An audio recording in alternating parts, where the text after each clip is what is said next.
So this week we begin talking about Elizabeth I. And again, like many other lectures, this is a lecture that is full of holes because there is so much to say in this, but at least this will give you some sort of sketched outline of what's going on and perhaps why. So Mary dies in 1558, and there are a couple of issues after she dies because she had ushered in a re-Catholicization. She had introduced Catholic bishops. If you remember from last time, there are plenty of Catholic bishops and virtually no Protestant bishops willing to join her cause. So it's completely a Catholic turnover. But there are some issues that Mary was having to deal with, notably they sold lots of church property. Henry, her father, had sold lots of property. What do you do with all this property that's been sold? Does it go back to the church, making the church happy, but making the people who bought the property unhappy? What do you do? It's a logistical problem, and it's kind of tricky. And it wasn't particularly well resolved, but it wasn't particularly fluffed either. Once Elizabeth came to the throne, of course, she had to deal with these things, and she did a couple of things to overcompensate for what Mary had done. She stopped the heresy trials, for number one, which, of course, kind of gave the impression, or actually did give the impression, that Protestantism at least was an acceptable possibility. And she also had prisoners released from prison who were in prison for this particular kind of problem. So on the 17th of November, 1558, Elizabeth is crowned queen. Now, there's a lot to say about her character, and I won't, but there's a lot to say about it. But she is very clearly highly intelligent, much like her father, actually. But she is part of a process that was started by her father. It's her conception which precipitates this whole issue of the royal supremacy of the king over the church. And so her identity itself is bound up in the rejection by her father of papal authority. And so now she has to answer the question, who is she going to follow? Is she going to follow her father? Is she going to follow her mother? Or is she going to follow her sister? What does she do? Now, what is absolutely clear is that she identifies herself with the Protestant cause. And this is very, very clear. What do we know about her religion? Well, Elizabeth herself is actually kind of perhaps difficult to read. Shortly after her accession at Christmas in 1558, she very ostentatiously walked out of a mass at the royal chapel at the point at which the host was elevated, which, of course, was a perfectly normal thing for a Catholic, but not a very normal thing for an evangelical. So if you remember back during her brother's reign, they had sort of banned this. A month later, in 1559, in January, she very ostentatiously embraced a Bible that was given to her by the citizens of London on her state entry to London prior to her coronation. So this is, I suppose, very evangelical leaning. It looks very evangelical leaning, and that's kind of important, at least if you're a Protestant. But it also helps us perhaps understand a little bit of her mindset. But on the flip side of this, Elizabeth really disliked sermon-centered piety, which of course is a mainstay of Protestantism. Of course, if you are a Protestant, the reading of the Bible and the exposition of the Bible is crucially important. And I'd still argue that's actually very necessary to this day. But Elizabeth didn't like that. And she didn't consider frequent attendance at preaching necessary, either for her or for the people who she considered to be her subjects. And she told Archbishop Grindal in 1576 that three or four preachers were sufficient for an entire county. Her views were considered, in that respect, quite shocking by the returning Marian exiles, who, by and large, had disappeared to the continent, and largely, I think, to Geneva, really. Sermons, when preached before Elizabeth, were to be short. They were of a particular style, which I think would have been a little annoying to evangelicals at the time. She wanted a courtly delivery and courtly wit. She wanted sophistication and elegance and invention. And these were required norms. These are not theological profoundness in any way. Elizabeth also allowed images and the crucifix and candles in the chapels royal, and she wanted choir and music. And music in the Elizabethan chapels royal was that which had previously accompanied the pre-Reformation Mass. So these are people like Thomas Tallis. You can still listen to their music today, actually. William Byrd and John Bull. These are all main composers for Elizabeth, and they're all Catholics. The Geneva Bible agenda was different. The Geneva Bible was issued in a number of multiple editions after 1560. None was printed in England until 1576. This is the most read Elizabethan version of the Bible. So she's accepting of the Bible. She's accepting of it being printed and distributed, but she's using essentially a continental version of the Bible, which is nothing wrong with that. Elizabeth also disliked tub-thumping Protestantism and clerical marriage. So, what does this mean for her and her regime? Does this mean that she's really establishing everything on false promises? Or is she just dissembling for political purposes? Some have suggested that her and her chief advisor, a man by the name of William Cecil, intended initially to return to the status of everything in 1552, but they faced opposition, largely from the House of Lords Catholics and from the other Catholic peers. And this all led to a watered-down prayer book. But in 1559, there is what's called the Religious Settlement Bill, which incorporates a number of ideas and I think previous bills, I suppose we might call them, to help us understand perhaps where she's coming from. There's the Act of Supremacy in 1558. Now, the acts are, remember that the dates of acts are when Parliament sits, not the actual year date. So if Parliament sits, imagine for a school year, I think your school year started in 2022, even though we are physically now in 2023, everything would be dated to 2022. So this is the same thing for Parliament. Parliament, the acts are passed in 1559, but Parliament sits in 1558. So we have the Act of Supremacy, which establishes Church of England independence from Rome, which of course Henry VIII had kind of put together. And this is very important. She's continuing this. She revives the 10 acts of Henry VIII, which Mary had repealed. The language used in the Act of Supremacy was slightly altered from being the supreme head to the supreme governor of the church.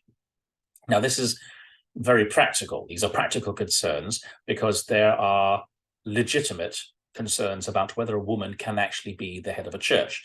For those of you who are up to date on your headship theology, of course, there is this question about whether women can have any sort of authority over men, and can they teach, and blah, blah, blah, blah. The argument is all the same back then. Can you have a woman who is head of the church? Is it appropriate to do this? And there is something called the Oath of Supremacy, where you have to supreme allegiance to the monarch as supreme governor. So if you want to be part of anything, you've got to swear allegiance to the monarch as the supreme governor of the church, as a change from their head, as a change from the supreme head. This is followed by the supremacy of the Crown Act in 1562, which makes it a treasonous offence not to swear allegiance. And this is extended to further and more people. Initially, the group that is required to swear this is a much smaller group, and then it gets extended all the way down to people in the House of Commons and elsewhere. And of course, what this means, if I'm the supreme governor of the church, it could possibly allow an idea that there is a supreme head somewhere else, perhaps Rome. And in many ways, Elizabeth's reign is colored by this ambiguity. So if you are living in England and you're a Catholic, you can, in theory, swear that she is the supreme governor of the church while still maintaining that there is a supreme head somewhere else, making it slightly easier for Catholics to sort of live without cognitive dissonance, I suppose. But it is still a crime to assert authority of a foreign prince or a prelate or authority over England. So in other words, she's still maintaining this very clear distinction of England from the rest of the continent. And in the Act of Uniformity, so that was the Act of Supremacy. Now we have the Act of Uniformity, and these are important acts to understand. She sets out the direction of the Church of England. Everybody must attend a church. Sorry, everybody must attend church in an Anglican church. There is a new Book of Common Prayer to be used, the 1559 Book of Common Prayer, which is sort of a mix of a couple of versions. The 1552 version, which is quite Protestant, talks about communion, says that the service is a service of remembrance and thanks, mixed together with the 1549 version, which is worded more ambiguously and allows the real presence of Christ to be in the Mass. Now, it doesn't sort of explicitly state this, but it's one of those things where you could read it like this. So in 1559, the wording of the communion is the body of our Lord Jesus Christ, which was given to thee, preserve thy body and soul unto everlasting life. So that's 1549, followed immediately by take and eat this in remembrance that Christ had died for thee, and feed on him in thy heart by faith with thanksgiving. That's 1552. They blended the two together. So it's been described as German McCulloch, as one of the Reformation historians, as a masterpiece of theological engineering. Other people have less politely called it fudging the issue. But of course, there are some very good reasons to fudge this issue because it's complicated. The land which she has inherited and who she has to rule is full of people who disagree with each other. So the Act of Uniformity removes also the abuse of the Pope from the litany, which of course is a very strong Protestant evangelical idea. Allows both the subjective and objective belief in the real presence of the communion, the idea that Christ is physically in the bread and the wine, and introduces a couple of royal injunctions, specified clothing, which was to be worn, and the issue about wafers in communion. So these bills squeak through Parliament, and I mean squeak, only through the House of Lords. It gets by with 3 votes, mostly because the House of Lords had been purged of Catholics. So even with most of the Catholics purged out, there was only a majority of 3. In the House of Commons, which is a bit more what we might call a broad church, there's much stronger support for this. So if you can sort of see a split now between maybe the peerage and the lower groups. I don't want to say lower classes because that's an idea coming from the Industrial Revolution. But if you sort of think of like the lower classes versus the upper classes, the nobility versus the non-nobility tends to be much more supportive of this. So Great Britain, once again, is a Protestant nation, in terms that it is bound by the Acts of Uniformity. So in other words, the prayer book has to be used throughout the kingdom. It has a uniform religion set down by Elizabeth I, but it's still quite ambiguous, as in what kind of Protestantism is this and how far does this Protestantism go? And these are all very interesting questions. And for those of you who have go into sort of higher level history when it comes to the Reformation, these are sort of really interesting questions. But for us, we're sort of keeping a little bit lighter here. Anyway, Elizabeth said, and this is a very important quote, I think. Elizabeth says, "I will not make windows into men's souls," which is quite a striking metaphor. She doesn't care what's going on the inside of you. She only cares on what you do on the outside. So she's more concerned with what you're doing, not what you're thinking. Now, the question is why? Well, she has a sister, Bloody Mary, as she was known, who had 300 people burnt. And that's an example of what happens when people get too emphatic about things. As I think that by comparison, 300 people were killed in the 146 years. Sorry, 300 people were killed over 146 years in connection with the Reformation in England. But Bloody Mary took 300 people in sort of like 5 or 6 years. So there's definitely a sense that ambiguity is safe. It's the safest, in fact. People have had 30 years of Catholicism versus Protestantism, and people have become wary. And it's also enough time for people to become entrenched in their ideas. Yet weirdly, of course, there's the flip side of this, is that people are now aware of that there are other options. After you've had 500 years of one option of Christianity, suddenly there's 2. So people have now to pick sides.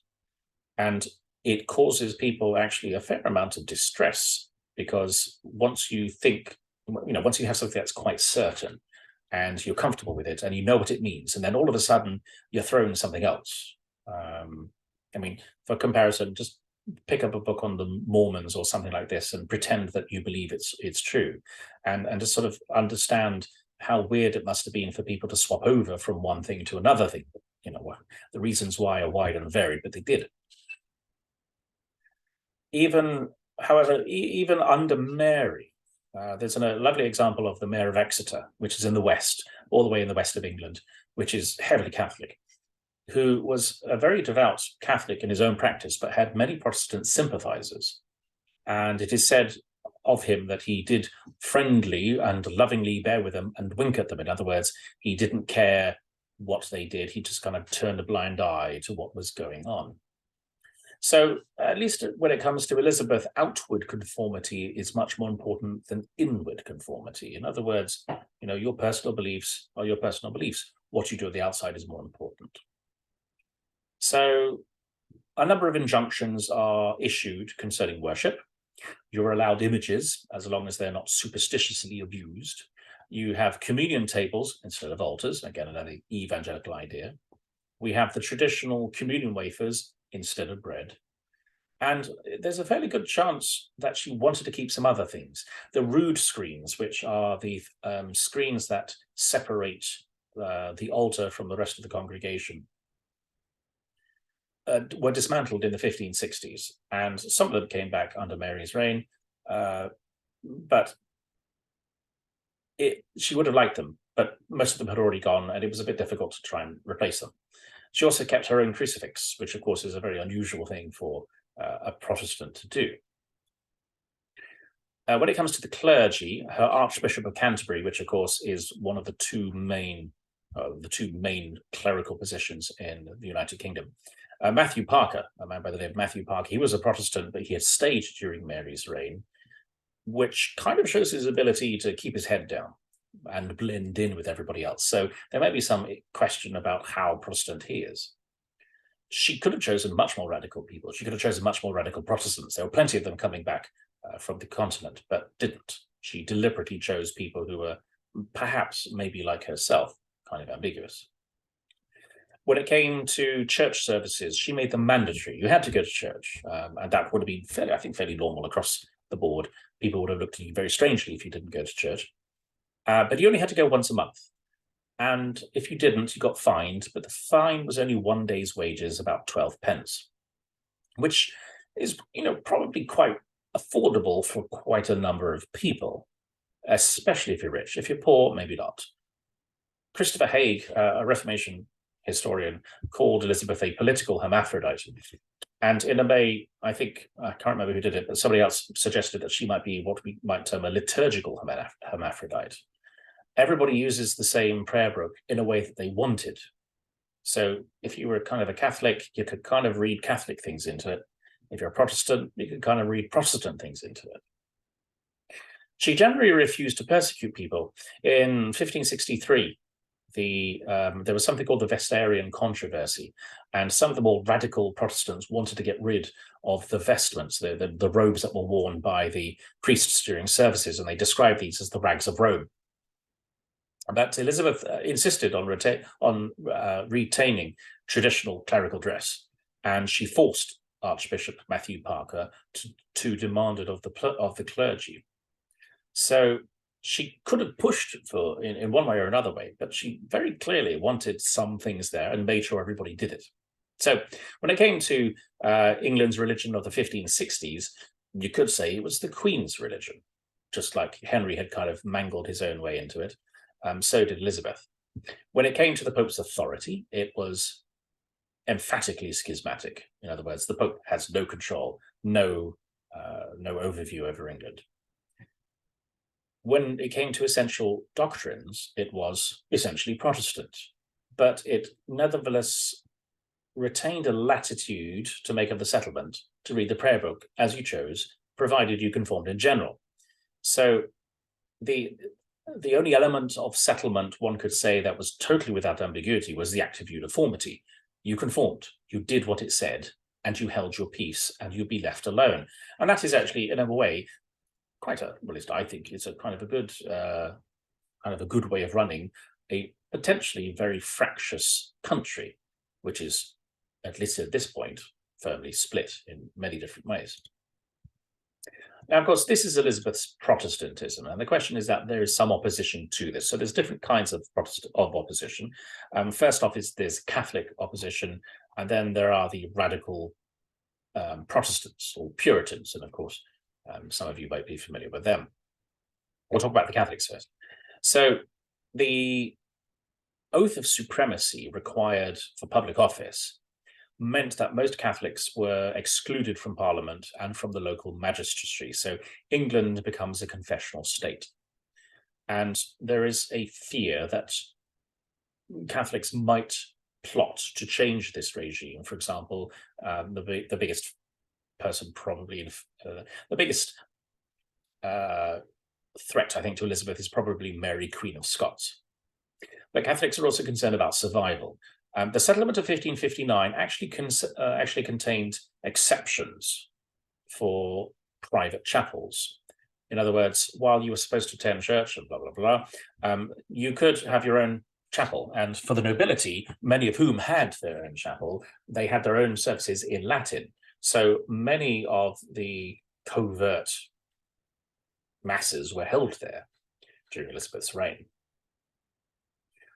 Now, there are some negative things to this. Number one, it means that the settlement is compromised, but it also happens to keep very powerful people happy, which is the nobility, and it's important.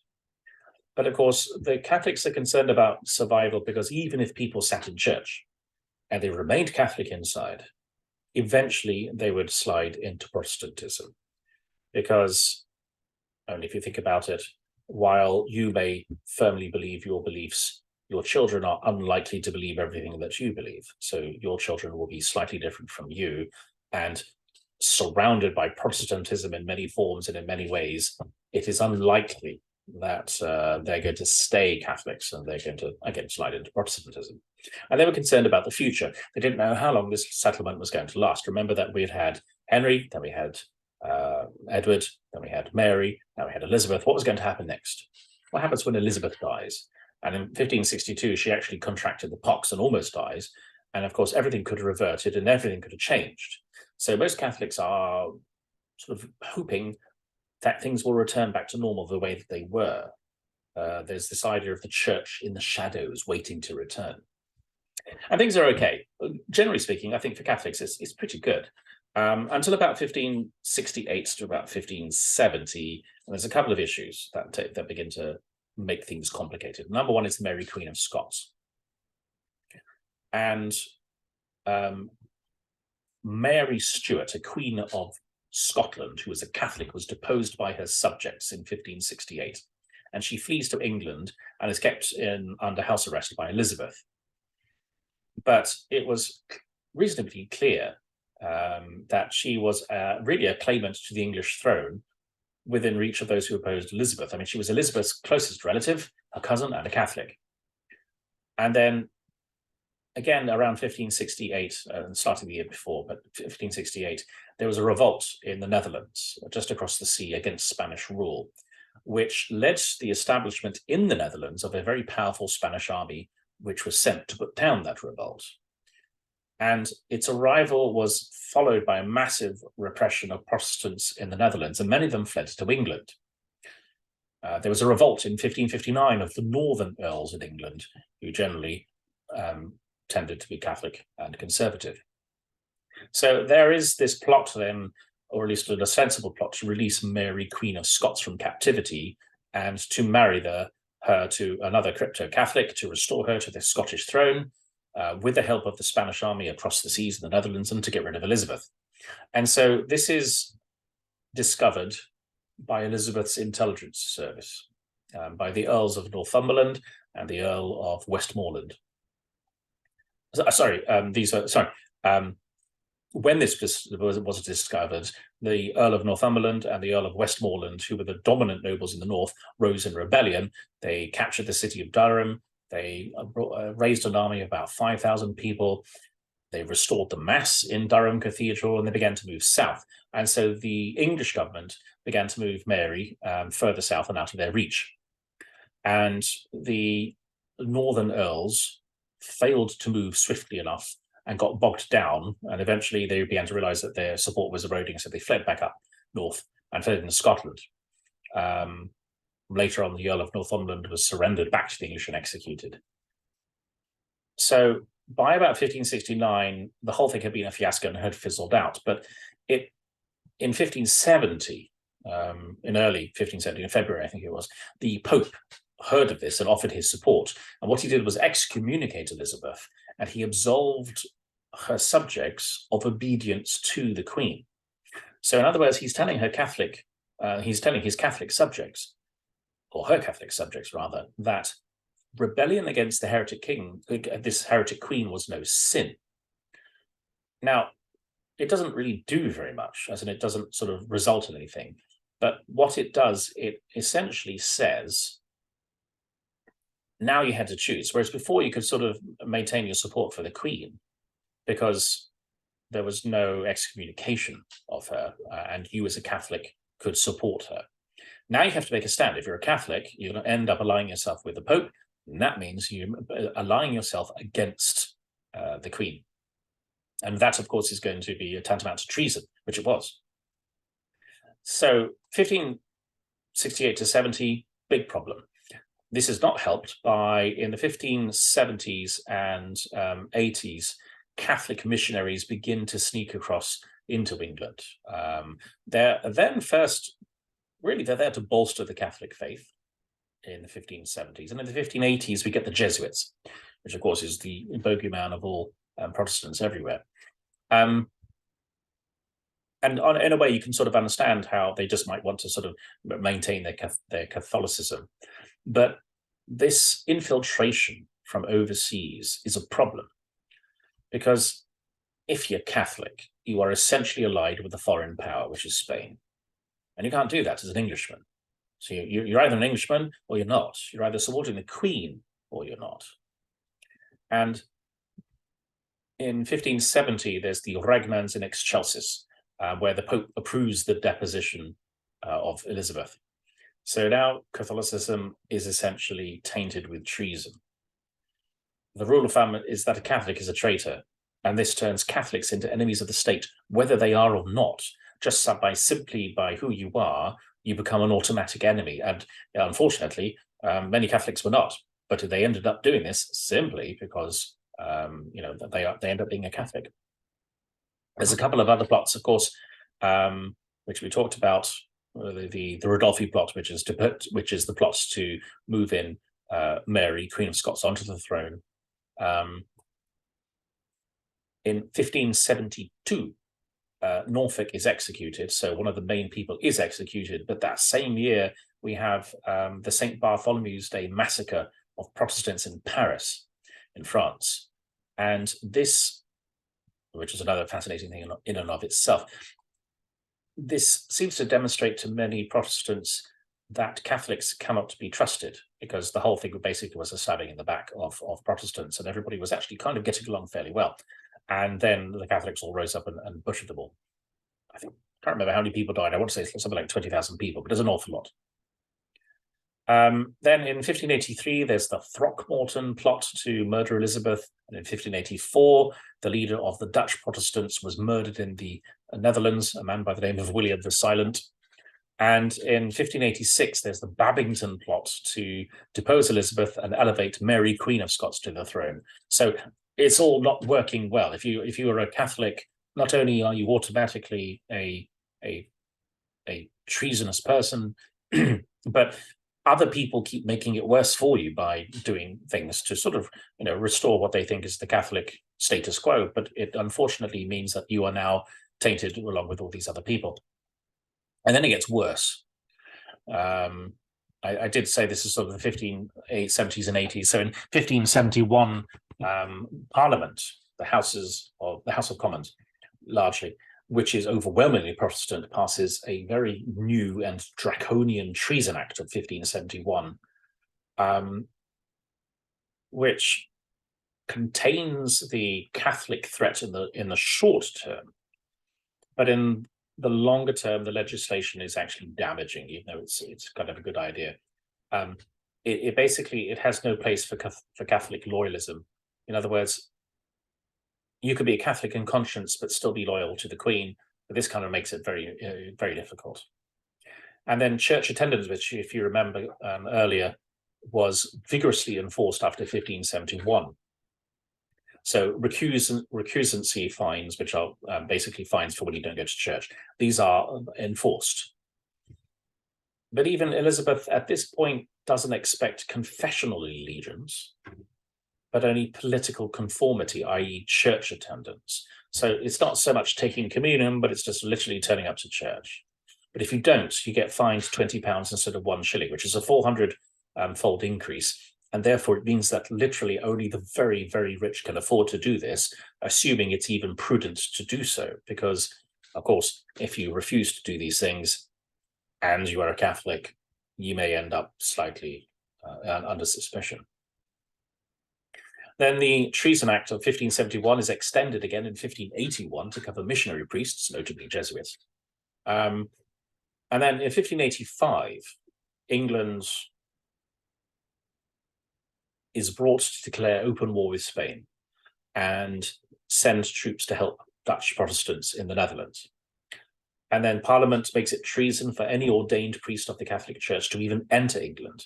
If you're a Catholic priest and you're found on English soil, you'll be executed. And then in 1586, Mary, after the Babington plot, Mary, Queen of Scots, is at last brought to trial and sentenced to death excuse me, after a long hesitation on the part of Elizabeth II. And she's beheaded, Mary, Queen of Scots, is beheaded in 1587. And then in 1588, we have the invasion of the Spanish Armada, which is this massive fleet sent to pick up troops in the Netherlands and transport them across the sea and attack London. And this is only thwarted by the resistance, which was put up by the English fleet in the Channel. And then as the Spanish ships scattered, they sailed north and eventually went all the way around at the top of Scotland and Ireland and returned to Spain. And many of them were lost along the way. There was a massive storm that came up and the ships were destroyed. And this was seen as the wind of God. I mean, this was God causing England to remain Protestant through fortuitous inclemental weather. So all of these things take place, and it doesn't look good. It makes Catholicism very, very difficult, as I said. So priests weren't allowed to come in. If there were priests on English soil, they were executed. 131 priests were executed, along with 61 people who hid them. And the Catholic Church has actually canonized some of these people. They were hidden in houses, and you can still see them in some of the very large and nobility-sized houses in England. But even some of the smaller ones, they have what are called priest holes, which are secret little places where priests could hide if people came looking for them. And you can still go see these little places, hidden under stairs or wherever they are. Where priests would hide, and then after day had passed, they would come out and they would minister and do the mass and everything else. And yet, despite all of this, most Catholics are still well liked. They're trusted. There are only a few zealots, but the problem is, as I said, all fall under suspicion. Patrick Collinson, who's another Reformation historian, sort of has said that anti-Catholicism becomes, quote, a sheet anchor of English nationhood. So in other words, if you are English, you are anti-Catholic, you're Protestant. And that's probably kind of true. If you are going to remain English, you cannot be a Catholic. Now, that's obviously not true because there are plenty of Catholics who are English. But if you're going to be a true-born Englishman, I suppose in many ways, you have to be anti-Catholic. And so this becomes like the default position. And so only after about the 1590s and the 1600s, after the defeat of the Spanish Armada, after the execution of Mary Queen of Scots, does it become possible to argue that loyal Catholics In other words, those who want to support Elizabeth but wish to hear mass for reasons of conscience should be left alone. And it's about this time that Thomas More starts to become a hero of Catholic loyalism. He is, of course, Henry's loyal good servant, and he put religion ahead of the king's. He put religion ahead of the king in matters of conscience. And so, yes, so by the end of Elizabeth's reign, we are. I'm not going to say we're back to normal, but we're doing fairly well in terms of our relationships between Protestants and Catholics.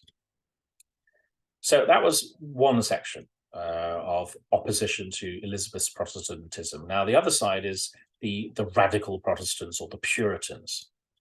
Now, these are described as, I suppose, a hotter sort of Protestantism. These people are dead keen on making sure that the church is properly biblical. And so their position, which I suppose some of you might be familiar with, is that the Anglican Church is not reformed enough. It's full of half traditions, and it needs to be pushed to the next level. It still has the dregs of popery hanging around it, and so that needs to be changed. And this is going to be a problem because Liz has supporters, but these Puritans wish to push beyond what Elizabeth wants. Now, terminology here is quite central. The official aim is to secure conformity, and so dissenting opinions to this conformity are indexed in relationship to this. So Puritanism means further reformation of the church. Normally, this was done upon Genevan or fully reformed lines, which are continental ideas. And it kind of implies that the Elizabethan settlement, which she made, was halfly reformed. Now, these disputes are not so much about doctrine. There is, more or less, a Calvinist consensus over theology in Elizabeth's reign. But the disputes are about the external things. So what are called a diaphora, things that are non-essential to faith. So it's about the things that you do in church and what you wear in church. These are the touch point issues. So in many ways, these are kind of ridiculous points to do. And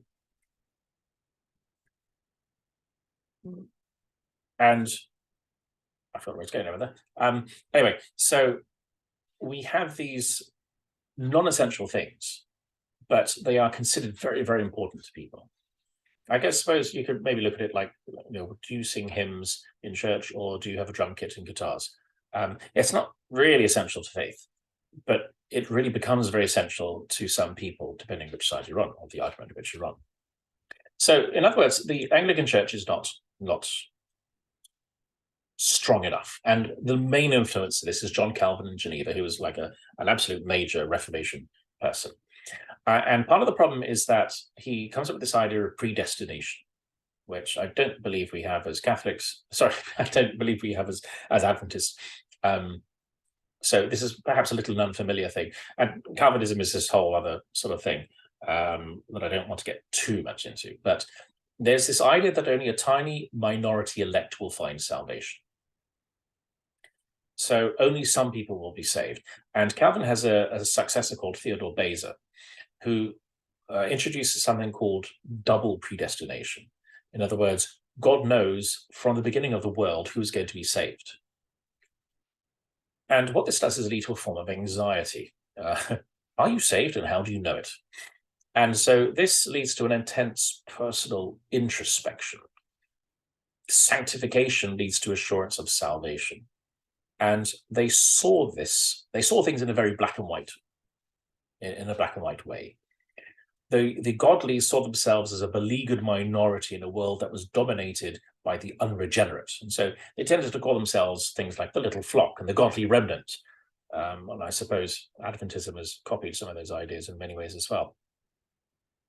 And so there was a duty to many of these people, in their own minds at least, that they needed to demonstrate their own godliness by standing up for the honor of God, and by doing his work in the world, and by spreading truth, and by combating sin and error. And this form of activism, in a sense, could give them a greater assurance as to whether they are part of this minority elect group. And I'm not saying that everything is wrong with this. I think, there are requirements to Christianity. If you're going to be a Christian, there are certain things that you should do, or things that you should be involved in. You should be involved in doing his work in the world and combating sin and error and blah, blah, blah, blah. Obviously, how you do this may differ, but there are requirements to this. But this idea of predestination is this idea that kind of feeds everything else when it comes to them. Now, initially, all of this was really only a question. It was only a spiritual thing, and it was often talked about by what we call educated lecturers. And these lecturers, and I'll put it in quote marks, they would hold meetings called prophesyings, which were debates amongst the clergy. It's very confusingly named. And the clergy would get together and they would discuss these highfalutin things. And the laity were invited. And the idea was to sort of help improve clerical training and knowledge. It's not a bad idea. Kind of like a seminar, I suppose. But then it becomes a political thing. And the question of the trappings of the Anglican Church start to become really important. There are too many papist leftover bits. And the ideas, as I maybe alluded to earlier, go all the way back to the Vestarian controversy of the 1560s. And the dispute after 1571 moves on to ceremonies and clerical dress, and it moves to the centers of the role of the civil magistrate in church and the interpretation of scripture. Now, some of those things you can sort of go, okay, interpretation of scripture, that's kind of important. The role of the civil magistrate in the church, maybe less so. It all really depends, but for them it is important. And then so they're talking about the trappings of the Anglican Church, but then they actually begin to question the actual structure of the Anglican Church. It becomes really important. And those who became involved in it became quite convinced that there is a New Testament model of church government, and it doesn't involve bishops. And instead, it should be based upon autonomous congregations who elect their own ministers. And these elders and ministers would in turn meet together at higher levels in councils and synods to govern the church as a whole. So in other words, this is Presbyterianism, from the idea of the presbyters. And this is what they wanted. And the people who wanted this launched a couple of, I suppose, challenges to Elizabeth's settlement between 1570 and 1587. And there are a number of landmarks in that process. So in 1570, for example, a professor of divinity at the University of Cambridge, a man by the name of Thomas Cartwright, gave a series of lectures in the university in which he says the English Church has failed to follow the New Testament model, and so therefore we should have a Presbyterian one. And so as a result of this, it caused lots of furor. He lost his job. He was picked up by one of Elizabeth's favourites, the Earl of Leicester, and he was given a living somewhere else. So he survived, but he lost his position at the university. In 1571 in Parliament, one member, William Strickland, introduced a bill to revise the prayer book and to purge it of all these half-baked ideas, I suppose. And members of the council who were sitting in Parliament opposed this move. And so he was called before the Privy Council, which is kind of like the main thing that runs the kingdom. And he was warned not to trespass on the Queen's prerogative in matters of religion. In other words, this was seen as the Queen has decided something. You can't really question her and argue with her about this. A year later, Parliament meets again, and two leading Puritans published a pamphlet called The Admonition to Parliament, which was an attack on the church, basically saying that it wasn't reformed. And they were saying Parliament needs to reform it further. And it was so extreme in some of its statements that it greatly scandalized moderates among Protestants. And no successful thing came of it in Parliament. But in 1576, there was a further attempt to discuss the church in Parliament. And Elizabeth, at this point, intervened personally to ban discussions of religion in Parliament. So in other words, she's putting her foot down. I am the supreme governor of the church. You don't get to come in and play around with the things that I've already decided. And the Queen also decided that these prophesyings were destabilizing the church in the localities. And so she ordered the archbishop, a man by the name of Grindal, to stop them. And the archbishop actually disagreed. He said, no, these are doing good work. These are beneficial to the clergy.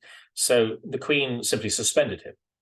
And so the Archbishop of Canterbury was suspended from exercising his duties all the way from 1577 to his death in 1583.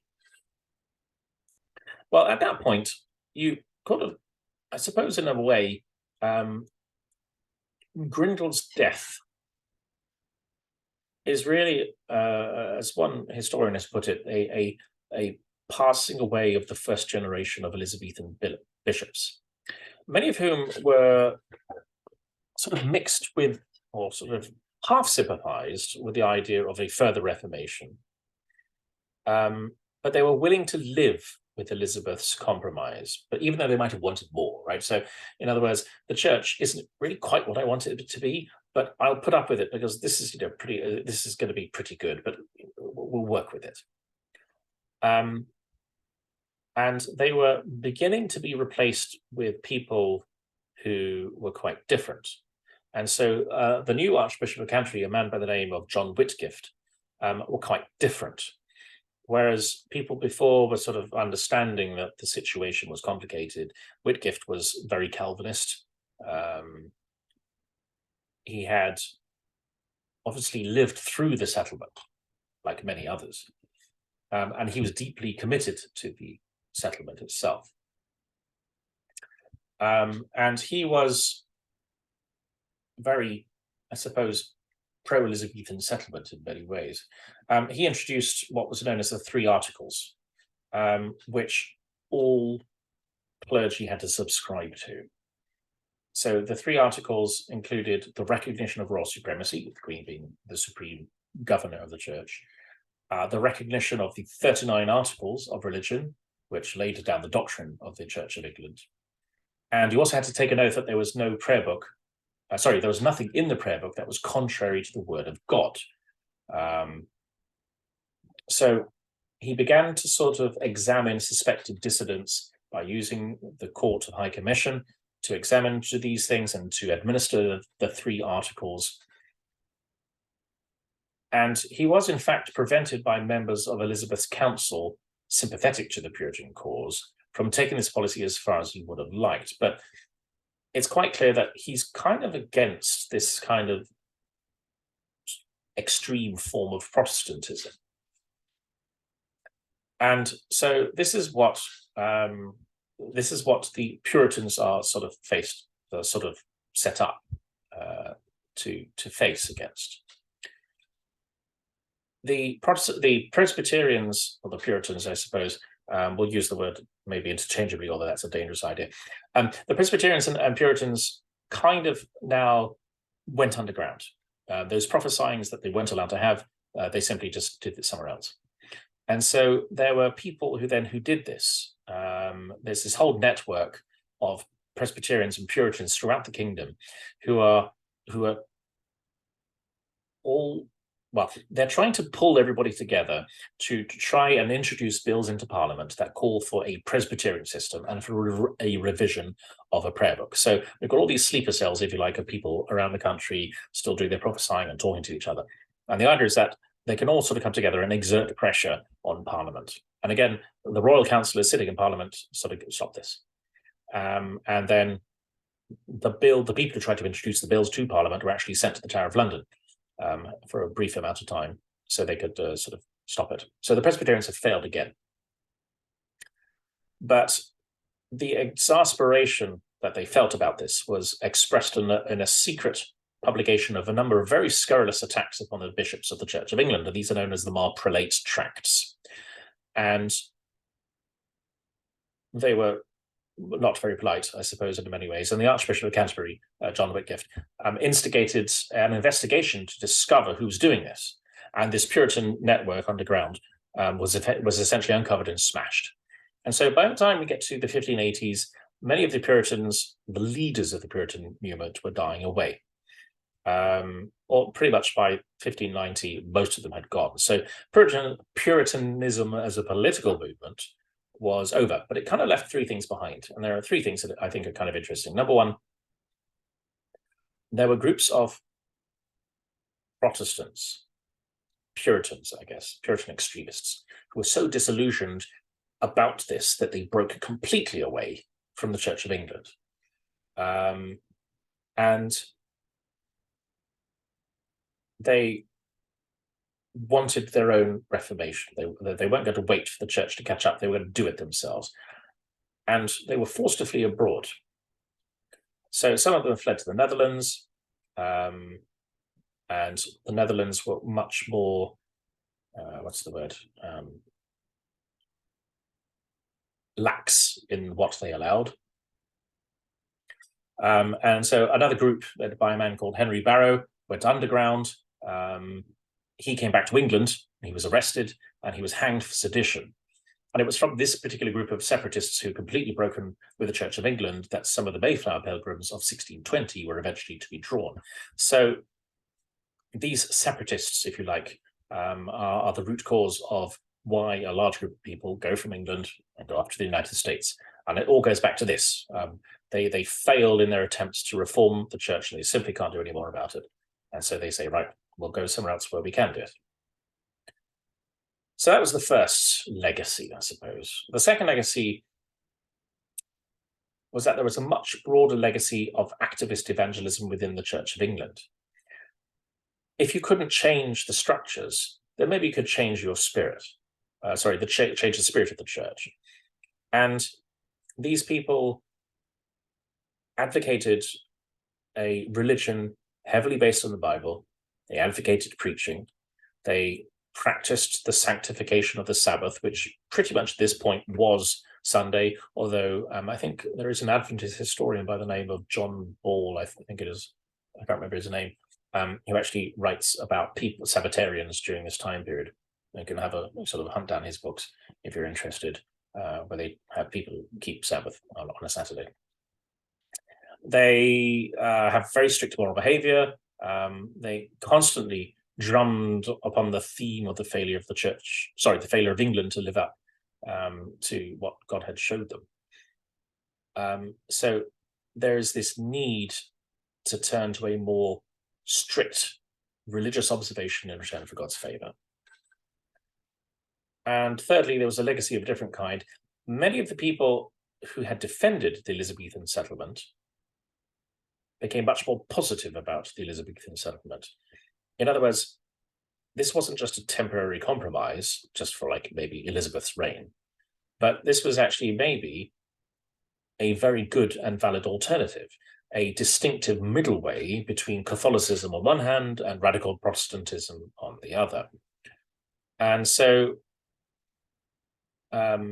this is kind of an interesting idea.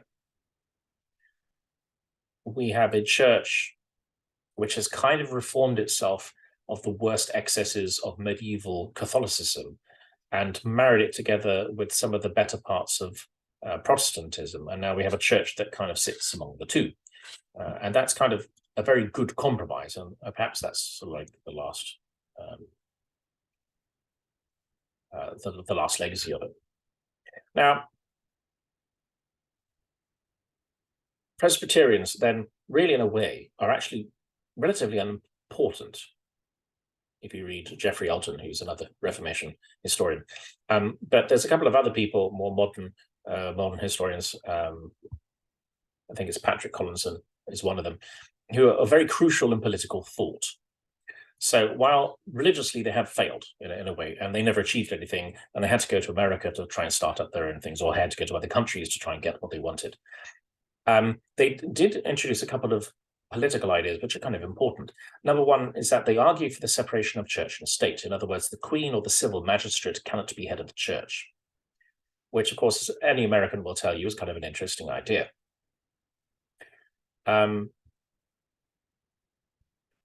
Number two, Presbyterianism is elective, and it's very close to aristocratic conciliarism. In other words, it's a group decision, which kind of gives us some sort of route into some sort of democracy in a way, because it implies equality among the ministers and election by each congregation of the people responsible for teaching it. So, in other words, the other model is that there is the godly prince and the royal supremacy. So in other words, this is how God has made stuff. It's top down, but the other one is kind of more sort of broad and goes this way, rather than it's a horizontal thing rather than a vertical thing. And this kind of Presbyterian idea is technically then a threat to bishops, who the Presbyterians want to abolish, but there's also the threat of social disorder and democracy. Of course, nowadays, when we talk about democracy, we think democracy is pretty good, and it is in many ways. And in many ways, it's kind of rubbish. But back then, it was seen as a bad idea because we have this whole idea of the chain of being with the king, with God at the top, and it goes through the various parts of society, and then the average person is at the bottom, but the king is sort of just underneath the angels. And so God has obviously ordained the world to be like this, and this is a threat. And bishops are all part of that chain. So it is a problem. And so there have to be things mounted, there have to be defenses mounted against these Presbyterian ideas, this idea of social disorder and democracies, simply because it might upset the entire thing and then everything will go horribly wrong. So what we're left with, well, who's left? Well, for some people, the Reformation under Elizabeth is essentially a series of conforming experiences. So we move from a very rich medieval kind of thing with lots of smells and bells and pictures and incense and things like this.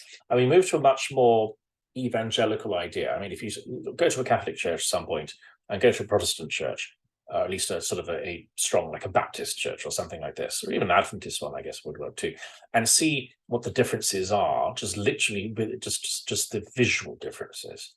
That goes all the way back to the Protestant time, and it comes through, I think, really John Calvin, who gets rid of all these frilly things around the edges of church. And so then everything is replaced with the preaching, because preaching is the most important part of the church service. If you do not have the Bible in your church, you cannot be changed, because the Spirit of God works through the word of God. If you don't hear the word of God, then you will not be changed. So it's completely useless to have lovely hymns and all these other bits and pieces if there's no preaching, because you will not be changed.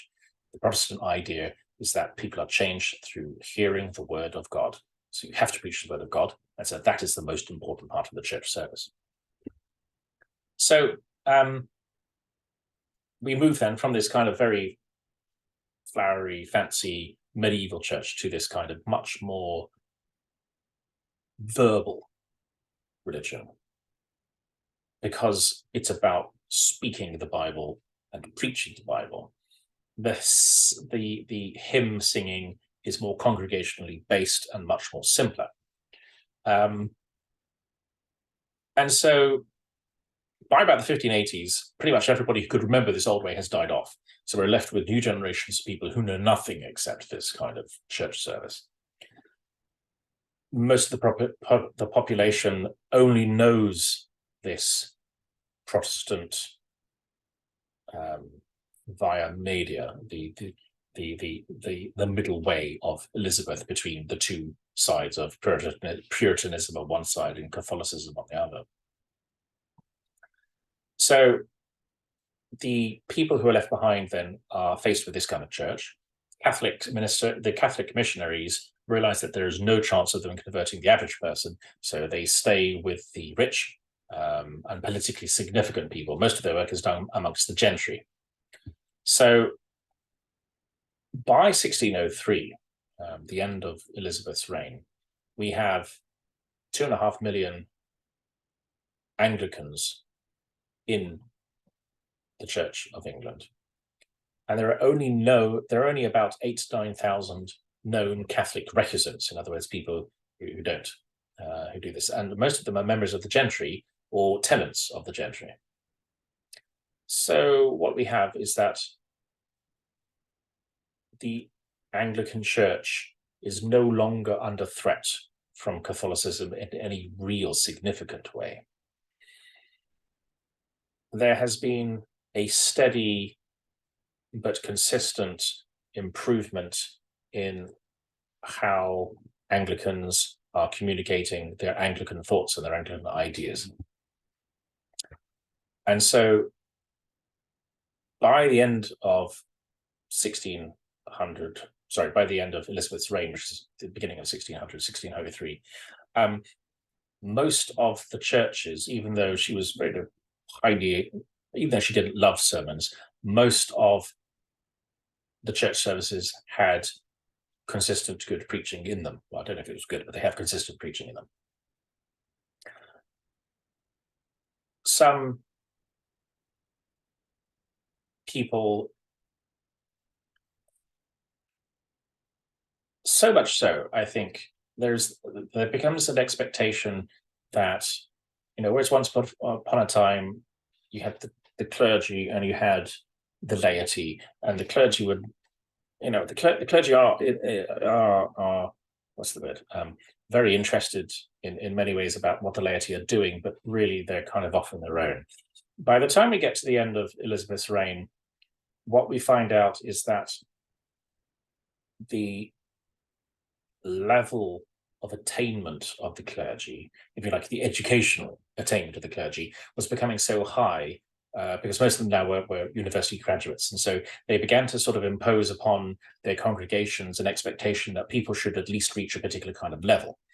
So the religious attitudes, if you like, of the common people were seen as problematic in many ways because they weren't as deep and as meaningful as they should have been. By about the 1590s, though, it's likely that most people thought themselves to be part of the Protestant family, regardless of how you define that, because continental Protestantism has a number of different varieties. Anglican Protestantism is a different kind of flavor. So, but everybody kind of considered themselves to be that. We're all Protestants. We're all part of it. The Puritans thought that the Reformation was essentially unfinished. For the audience of godly preachers, that idea is shared at the same time, because they have been educated in a particular fashion. They understand that, yes, in many ways, the average person in the population does actually need catechizing properly, to be taught properly what it means to be a Protestant, what it means to be a Christian. And so it's true. There is this expectation. But at the same time, I think quite possibly people are now more involved in their religion, because instead of being in Latin, once upon a time, churches' services were in Latin, and most people didn't understand Latin. So the priest would stand at the front of the church and just sort of mumble on for hours on end. And the average person in the pews wouldn't know what was going on. But now the person in the pews could know what was going on because it was being discussed in English. And of course, because it is in some ways fairly repetitious, you've got the Book of Common Prayer. It's engaging, you're involved with it. You stand up, you sit down, you sing songs, you engage in a call and response with the person doing the service. So in many ways, people were much more involved in religion. And of course, this is not to say that people were never involved before. And we have plenty of Catholic analogues before the Reformation, in fact, of people getting very involved in their religion. But especially when it comes to this, there are people, we now have a largely religiously literate population. Now, again, what that translates into may be something else, but at least we now have a group of people who could be considered Protestantism in an Elizabethan kind of way. And what we'll find, I think, is that as we go over the next few years, this via media, this middle way, that Elizabeth produces is really quite a fortuitous kind of thing. We're still going to see plenty of arguments about religion, but eventually those arguments will die out. And to be honest, there aren't that many religious changes after this time period. At least I wouldn't argue so. We still have a fair amount of argy-bargy going on about certain religious things, but what we're going to begin to see is that the arguments are going to be changing now into political arguments rather than religious arguments. In other words, we haven't solved everything yet, and there will be big arguments about religion, but it's not only about religion, it's not the main defining point. And I guess in many ways, the Elizabethan settlement is quite useful because what it does is kind of close the door on any particularly excessive arguments that might reside, and the consequences of those arguments, of course, are people dying.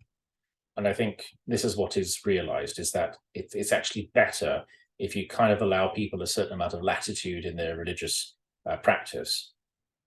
And so it just simply stops everybody getting at each other's throats. And so this is what we I think we'll see. But there will still be some, as I said, some main religious arguments here and there about various objects, but it's nothing like we'll see that we've seen over the last sort of 100 years. Nothing since, I mean, the whole up and down of Henry and his children is essentially the end of it. Anyway, we'll talk about some of what happens in the next few weeks with the next dynasty. This is the end of the Tudor dynasty in 1603, and we start out with the Stuarts. But at least this is the Elizabethan settlement, and it's kind of important. It's an important thing to understand. It's an important thing to know. But yes, that's where we'll stop, and I'll see you all next time.